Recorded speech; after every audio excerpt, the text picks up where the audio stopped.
নমস্কার বন্ধুরা, all in one চ্যানেলে আপনাদের সবাইকে স্বাগত জানাই। আশা করি সবাই ভালো আছেন, সুস্থ আছেন। আমরাও সবাই ভালো আছি। তবে আজকে একটা দুর্যোগের দিন। দেখুন আকাশ কেমন মেঘে পরিপূর্ণ হয়ে আছে, চারিদিকে মেঘলা আকাশ। দেখুন মেঘ কেমন হয়ে আছে। আজকে নাকি শুনছি রেমাল আসবে,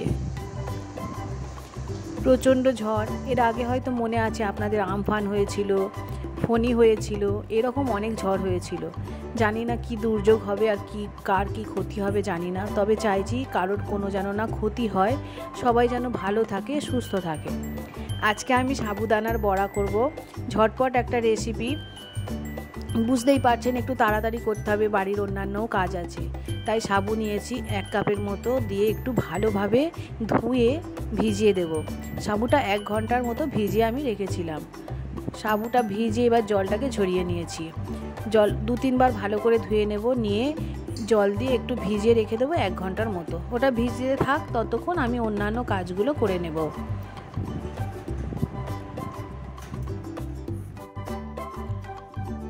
এদিকে আমার ছাদে কালকে রাতেই ড্রাগনটা ফুটেছিল, ড্রাগন ফুল। দেখুন আমি কাল রাতে পরাগ মিলন করিয়েছিলাম, কিন্তু মাঝরাত থেকে বৃষ্টি হওয়াতে ফুলের মধ্যেও জল ঢুকেছে। জানি না ফুলটা কি হবে।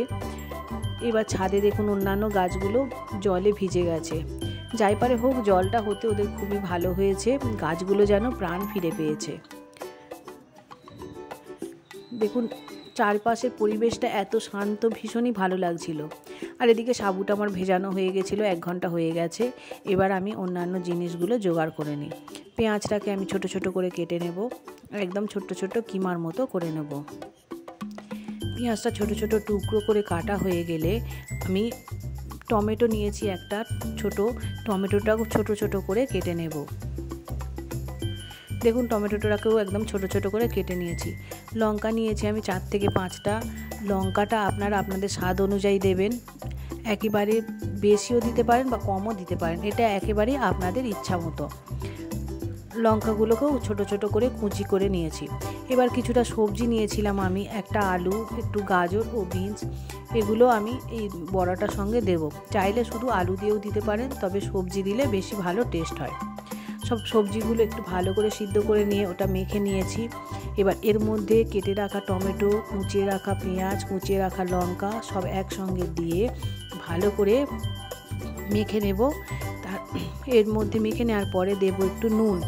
নুনটা টেস্ট অনুযায়ী দেবেন। আমি 1 চা চামচের মতো নুন দিয়েছি। এবার একটা ভাজা মশলা আমি দিয়েছি।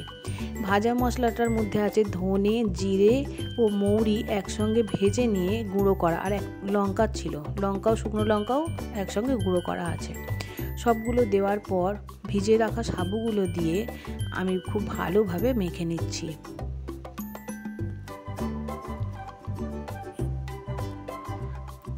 ভালো করে এটা ধীরে ধীরে মেখে নিতে হবে। তবে চামচ দিয়ে মেখে ঠিক আমার হচ্ছিল না, তাই আমি হাত দিয়েই ভালো করে মেখে নিয়েছি। মেখে এটাও আবারও 8 ঘন্টার মতো রেখে দেব। এবার কড়াতে কিছুটা পরিমাণ তেল দেব, দিয়ে আমি একটা একটা করে বড়াগুলো ভাজতে থাকব। এবার তখন গোলমরিচ দেওয়া হয়নি, এবং উপর থেকে গোলমরিচ কিছুটা দিয়েছি। গোলমরিচটা দিয়ে আবার ভালো করে একটু মেখে নিয়ে বড়াগুলো এবার আমি একটা একটা করে ছেড়ে দেব। দেখুন এক এক করে সব বড়া আমি ছেড়ে দিয়েছি। একটা পিঠ যখন হয়ে যাবে তখন ধীরে ধীরে অন্য পিঠগুলো উল্টে দিতে হবে।